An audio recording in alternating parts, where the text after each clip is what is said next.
Angel, nasaan ka noong mga oras na nangyari yung aksidente? Sa bahay! May kasama ka ba nun? Si Katkat! Halika nga dito! Di ba nagluluto tayo ng spaghetti noon? Opo sir. Ipapakain nga po sana namin yun kay Luigi, kaya lang po, hindi na po siya umuwi ng bahay. Sinungaling ka, hindi ako naniniwala sa'yo. Magaling kang gumawa ng kwento eh. Mali ko bang kakampi mo yan si Katkat? Sige na. Nakuha ko na yung mga impormasyon na kailangan ko. Mauna na ako. Inspector. Inspector.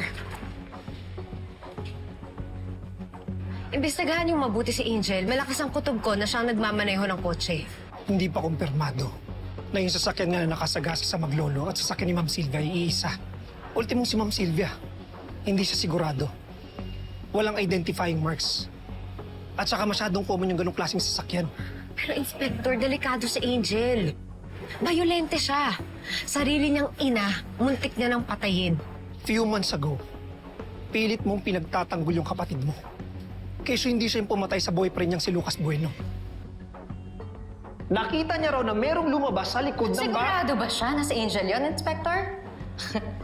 Gabi na nun, madilim. That could be anyone. That could be the real killer. Nung una, hindi pa ako naniniwala. But you proved me wrong. Inosente nga si Angel. Hindi nakala ko. Pero mali ako, Inspector. Baliw ang kapatid ko. Baliw si Angel. Unless meron kang matibay na ebidensya to support your accusations. Kasi ako, wala akong mahanap na rason para idiin siya. Inspector!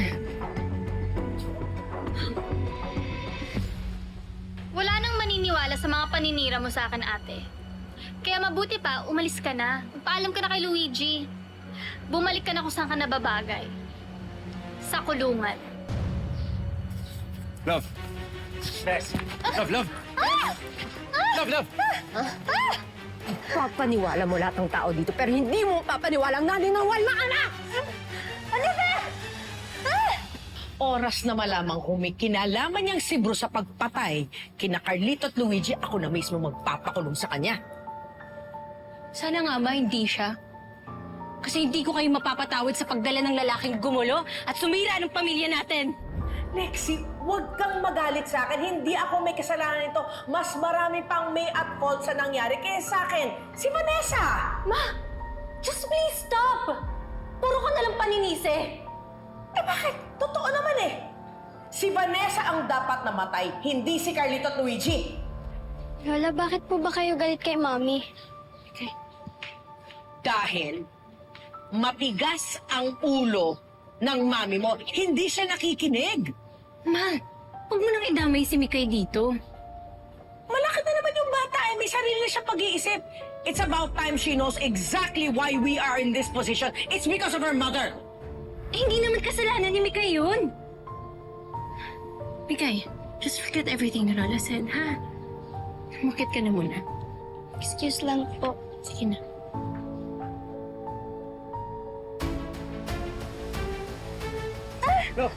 Umamin ka. Ikaw ba pumatay sa kanila? Ha, Angel? Bakit dami nanonood sa'yo? Abogado ka pa man din! Mas baka malaglag mo si Angel! Paano naman sabihin ko, ate, di ka maniniwala eh! Sinungaling ka! Dahil sa'yo, nakulong ako! Love! Dahil sa'yo, hindi ko nakasama anak ko sa huling sandali niya! Lahat ng nararanasan ko ngayon, lahat ng sakit! Dahil sa'yo, Angel! Love, tama na! Love, mahulog si Angel! Dapat lang sa akin, dapat mawala siya! Mahulog kayo! Bawat araw na nasa kulungan, tumbas ng mga araw na nasayang ko na hindi ko kasama yung pamilya ko. Love. Mga oras na hindi ko sila mayakap, Angel. Love! Love!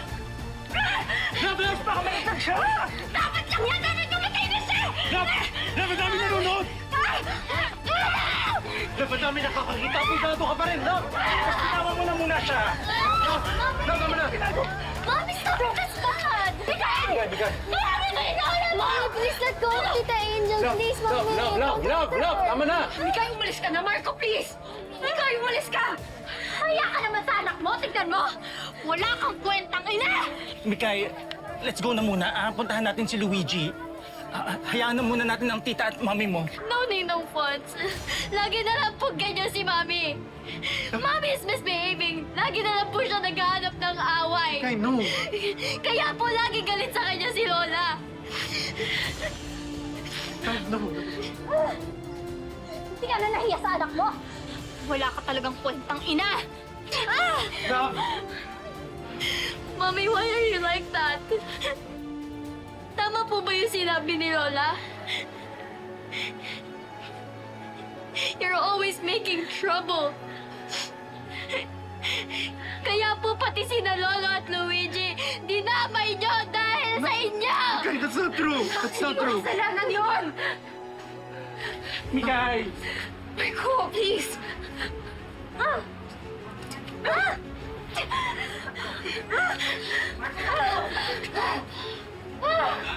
Mikay! Tingnan niyo!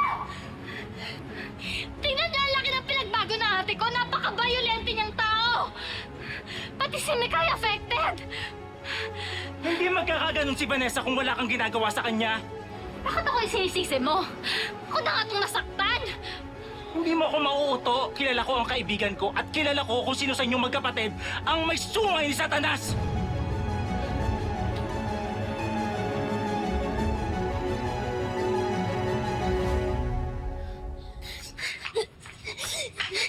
Mikay! Mikay! Bakit? Ano nangyari? What happened? Ba't ka umiiyak? Mikay! Mikay! Anak. Anak, let's talk. Let me explain. Ate Vanessa, umalis ka na. Natatakot sa'yo yung anak mo. Lexie, gusto ko lang makausap yung anak ko.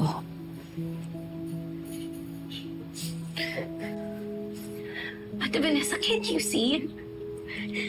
Nobody wants you here. Mommy hates you. I hate you. Pero ayaw lang kitang patulan. Hindi lang taburan ng anak mo. Wait din to ni Dad. Ate, bigyan mo naman kami ng space para makapag-grieve ng maayos. Hindi lang ikaw yung nawalan eh. Kami rin. Nawalan rin kami. I lost my dad. My idol, my protector, my shield. I'm sorry, Lexie, pero gaya ng sinabi mo, nawala naman din ako. Lexie, please.